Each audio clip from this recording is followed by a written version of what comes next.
السلام علیکم، کیسے ہیں آپ سب؟ امید کرتی ہوں خیر و عافیت سے ہوں گے۔ کیا آپ جانتے ہیں کہ قرآن مجید میں ایک ایسی صورت بھی ہے جس میں ایک انسان کا نام لے کر بتایا گیا ہے کہ اس کا انجام کیا ہوا، اور یہ بھی بتایا گیا ہے کہ اس کی دولت، اس کی طاقت اور اس کے رشتے بھی اس کے کام نہیں آئے، وہ اس کو بچا نہیں سکے۔ آج ہم اسی صورت کے بارے میں بات کرنے جا رہے ہیں، تو چلیں ہم اپنی ویڈیو کا آغاز کرتے ہیں۔ اعوذ باللہ من الشیطان الرجیم، بسم اللہ الرحمن الرحیم، رب اشرح لی صدری ویسر لی امری واحلل عقدۃ من لسانی یفقہوا قولی۔ اس صورت کی ہم پہلی آیت پڑھ لیتے ہیں۔ تبت یدا ابی لہب وتب۔ اب اس کا مطلب کیا ہے؟ ابو لہب کے دونوں ہاتھ ٹوٹ گئے اور وہ ہلاک ہو گیا۔ اب اس کا کیا مطلب ہے کہ ابو لہب نے نبی کریم صلی اللہ علیہ وسلم کی مخالفت کی تھی، لیکن اس کی ساری جو کوششیں تھیں وہ ناکام ہو گئی تھیں، یعنی جو حق کے خلاف جا رہا تھا وہ کامیاب نہیں ہو پایا۔ پھر دوسری آیت ہے، اس کا مال اور اس کی کمائی اس کے کام نہ آ سکی، ٹھیک ہے۔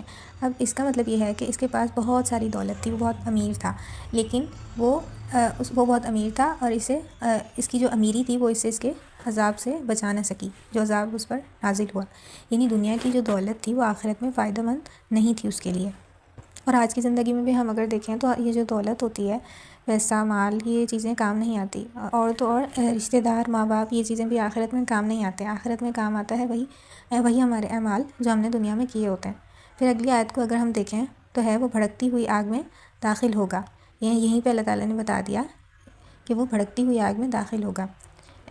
اس کے برے اعمال کا نتیجہ یہاں پہ بتایا گیا ہے، یعنی جو انسان ظلم اور برائی کرتا ہے اس کا انجام نقصان کی طرف ہی ہوتا ہے، یعنی اس کے جو طریقہ کار ہوتے ہیں وہ اس کو غلط جو حرکتیں ہوتی ہیں، یا وہ کسی چیز کو جھٹلا رہا ہوتا ہے تو وہ برائی کی طرف آٹومیٹکلی چلا جاتا ہے اور پھر اس کا انجام بہت برا ہوتا ہے، ٹھیک ہے۔ پھر اگلی آیت کو اگر ہم دیکھیں تو ہے، اور اس کی بیوی بھی جو برائی میں اس کا ساتھ دیتی تھی، ٹھیک ہے۔ اب اس کی بیوی جو تھی وہ بھی جب وہ غلط کام کرتا تھا اس میں شامل رہتی تھی، یعنی برائی میں ساتھ دینے والی تھی اور برابر کی ذمہ دار تھی، ٹھیک ہے۔